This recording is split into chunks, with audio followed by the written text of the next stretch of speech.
So Glenn, how important is the inventory in setting up a professional and robust tenancy? It's absolutely vital. You do hear stories of landlords cutting corners with regards to this cost, but it's absolutely essential at the start of the tenancy. Tenants are actually looking for it now as a point of protecting themselves, but also it's there to protect the landlord. It's vital that you have a detailed document, including photographs of exactly how your property is presented at the start of the tenancy.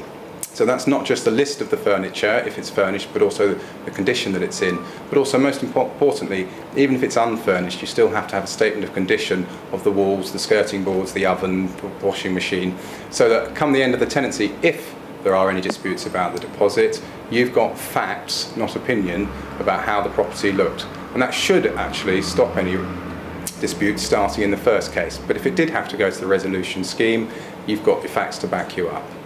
And inventories are for outdoors as well, they can deal with gardens as well? Yes, very much. The garden, your garage, the driveway, the gutters, the roof, the whole property should be inventoried. Have you had any horror stories of kind of damages that tenants have done?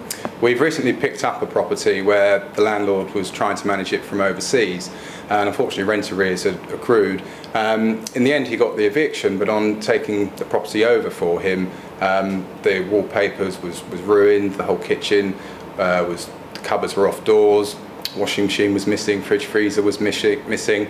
The whole property needed to be repainted, carpeted, the garden was ruined, the fencing needed putting back. So the cost came to something about £3,000 to £4,000 just to put the property right for it to be relet onto the market. So if the cost of what would have been £120 to £150 for inventory, it's a no-brainer to me.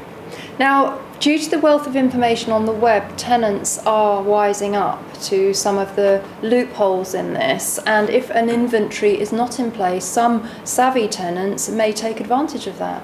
It is possible. You'd like to think there'd still be goodwill on both sides, but if I was a landlord, you have to go into this as a business, and it's very much the starting point so that everyone treats the tenancy in a professional manner, is that you have to have that inventory. A tenant could, in theory, turn around and say, well, I know there's no inventory, I can do as I see fit in this property. So there's an alarm bell to set off. I think the inventory protects the landlord, the tenant, and of course the property, so the transparency is actually very healthy for everybody.